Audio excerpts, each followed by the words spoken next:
The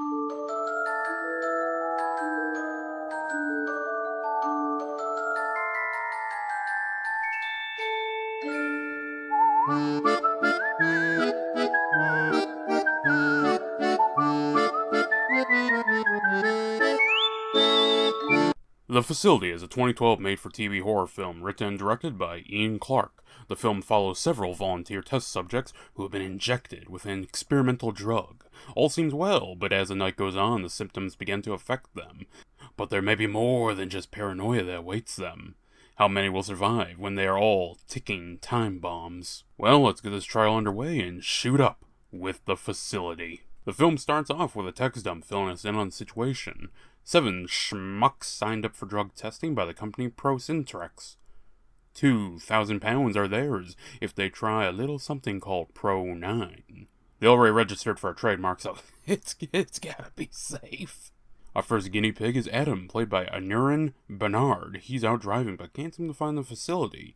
Luckily, he just so happens to arrive at his not destination, where Joni, played by Alex Reed, is waiting. Small world or smaller town? I'm not quite sure. Either way, to the Linebrook Medical Facility we go. Here we get a ton of characters introduced, and while the film takes up a third of its runtime introducing us, I'm just gonna speed this up. First off is Katie, played by Nia Roberts, who we learn has a love of photographing everything, and clearly didn't have nudity in her contract. She's a journalist who isn't here secretly, but is knowingly writing a piece on this. I didn't know they'd let a journalist into something like this. Also, did I say she didn't have nudity in her contract?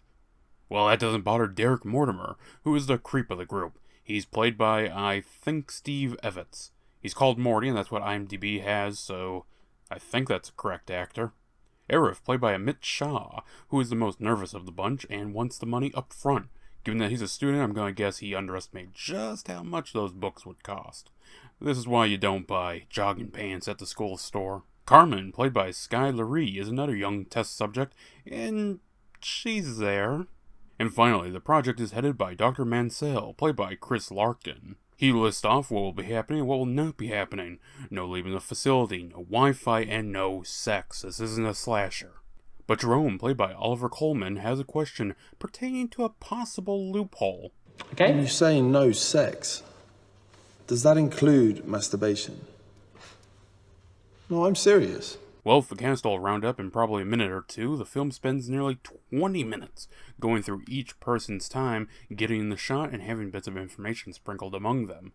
However, the first to do anything of note is that Jerome disobeys and performs exercise.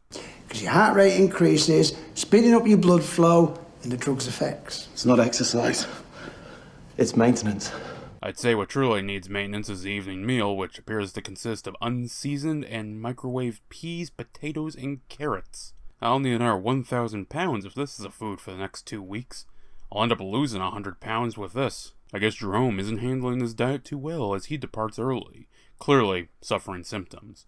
But let's ignore this and listen to Morty's previous testing experience. The doctor had sacked the male nurse after examining the women. He had raped every single female subject. Anyway, how it's about a toast? I was going to propose a first night toast, but after Good health to all of us. Good health. Well, everything seems normal enough, so let's all say goodnight, friends, and turn out the lights.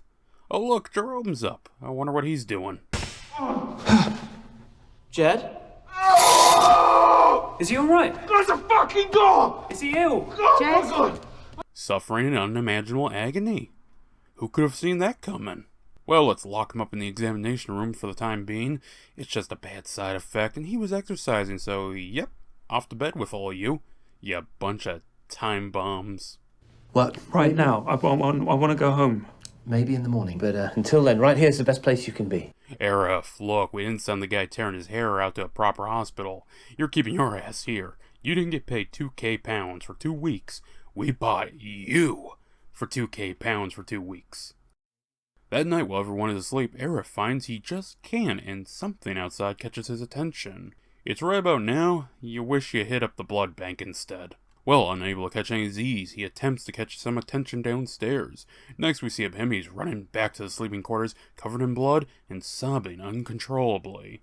The alarm brings no one, but the strangest thing of all? That's not his blood. Well,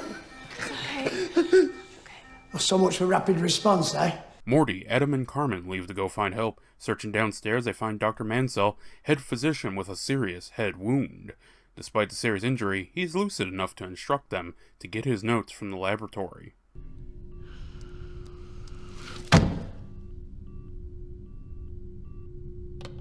All downstairs, they learn that the good doctor isn't the only thing dead, as all the lines are down. They decide to use Adam's car, but his keys are back in the quarters.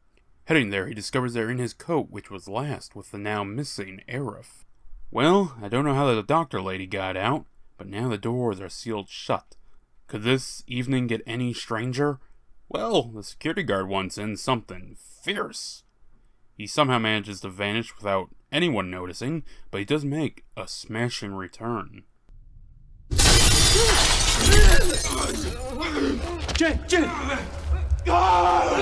Yep, so both Arif and Jerome have gone off the deep end and started attacking. Though how did they get outside if one was in observation that... You know, I'm thinking too much about this. The remaining guinea pigs barricade themselves in a room, managing to hide from Jerome, who is a significantly more aggressive of the duo. Now safe, Morty speculates that the order of who got shot is the order of who will snap. However, Katie brings up that she got the shot before Arif, yet she is fine. Well, Katie's fine, but Carmen is on a trip, suffering severe mood swings. Rushing to the lab, the revelation comes about for why Katie isn't infected. You didn't take the Pro-9. What?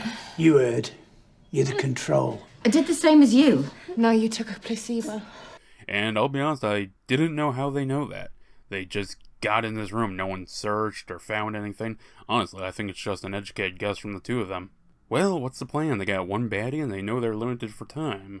So Morty sets up, handing out sedatives and knocking out Carmen. Adam insists on leaving, but is quickly reminded, tick-tock, kick someone in the block. You could be a serious threat to anyone that you meet. We can't just run away. We have to stay here and deal with this. To be fair, one member of the staff did run off. Not sure what happened, since as she didn't appear to be chased.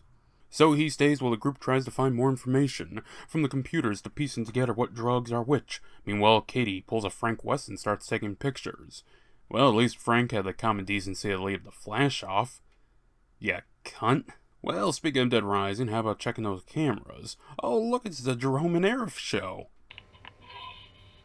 Shit. And people thought the Three Stooges were violent.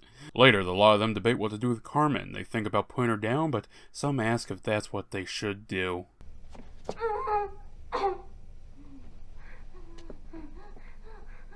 Yeah, don't just put her out of her misery and remove a future threat. Just throw her out there with Berserker and Puff Eyes. Well, hey, at least Morty fashioned himself a fun spear. According to the Forest, if you find a glass of vodka, you can make a mean explosive spear. Good news arrives later, as while searching through some papers, it's discovered that Adam was never given the Pro-9.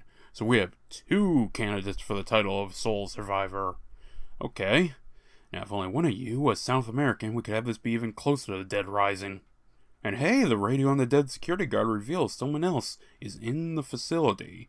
So off hop our two controls in an attempt to reach the radio. They even brought along the Downer Spear.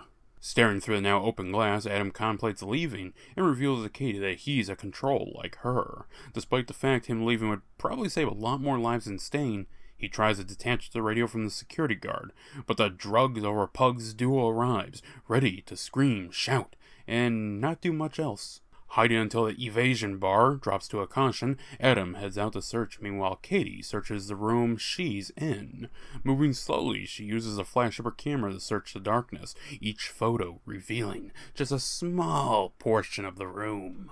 One photo I think shows this is a room with the head physician from early, but more importantly, the guards changed paths during the caution phase.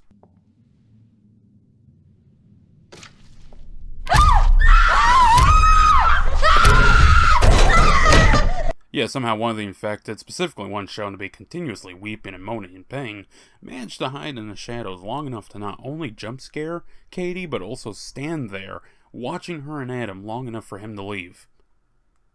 Not sure if tied to mood swing or just lazy writing. Anyways, Katie flees. Back with the other half of the group, Jerome and Afir storm into the room. While Joni hides, Morty is tortured, I guess? He looks uncomfortable. Either way, this is just waved away and the group reunites in the same room. I'm left to wonder how truly violent he is if nothing truly bad happened. Did the two just leave? Well, in the ever-growing list of unexplained oddities, we see that they now have the radio, which contacts Madeline, played by Emily Butterfield, who was the blonde we saw fleeing way earlier. She's stuck around or is stuck outside somehow. Look, the movie starts taking a ton of hops and skips here, so just bear with it. We're nearly at the end. The group has a new goal now, reach the offices. Why? Because Madeline saw someone up there and believes it to be Toby, who was introduced briefly earlier. He's the head person involved here, and played by Jack Doolin. Well, Adam and Joni are off to the offices, while Katie stays behind with Morty. Yeah, so how does this go for her?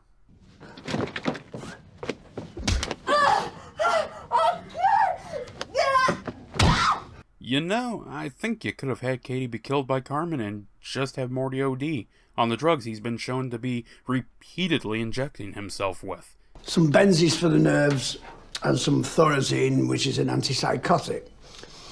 Now I'm going to take a shot of each. He literally made a point of injecting himself with 2 separate drugs to just see which one took better effect. Honestly, it would have sped up and had a better flow, or just removed the scene with Jerome and Affair. Honestly, the more I think about it, the more I realize just how pointless it was. But anyways, over at the offices, the place seems abandoned. Finding Toby, it's clear Joni is falling to the Pro-9. After a fair amount of trying to get his attention, we get the most haunting line of this entire film. I can't intervene while the trial is still in progress. What? Well, Joni is turning, and that spear has been hanging around like Chekhov's gun, so...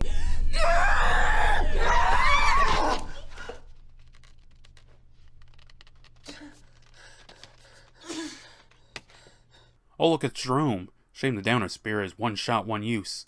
Oh, but he's not here to fight. In fact, he seems drained, confused, and scared.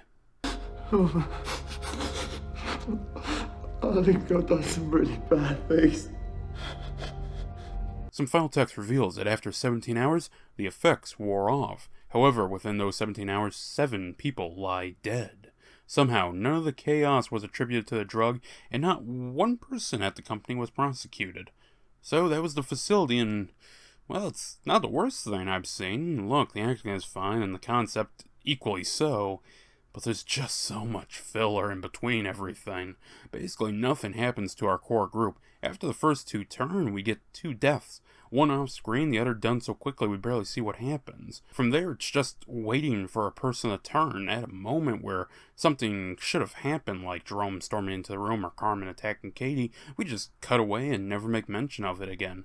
Nothing truly happens. We're shown stuff, but it holds as much water as a sift. It takes so long to get going, and once it starts, you figure that maybe there's something worthwhile, but then it just keeps trotting along until the end. And while there's some cool or intriguing parts, it's a ton of bland, boring portions to cover. The bits of body horror shown are pretty good, and I wish the movie played more into that. Instead, what we get is an hour 20 film that manages to feel double the length and double the boredom of what this film setup prepares us for. The facility would premiere at the Edinburgh International Film Festival in the United Kingdom, June 23, 2012, with a final DVD release in the Netherlands, January 24, 2019. Over in England, the film had the working title of Guinea Pigs, which honestly makes more sense since the term is used twice and the animal is mentioned at a few points. If you want to kill time, there's plenty of other options. I mean, if you really want a trial with a bit more action, play the Outlast trials. More thrills, paranoia, and body horror there than in this entire film. Over in 17 hours, huh?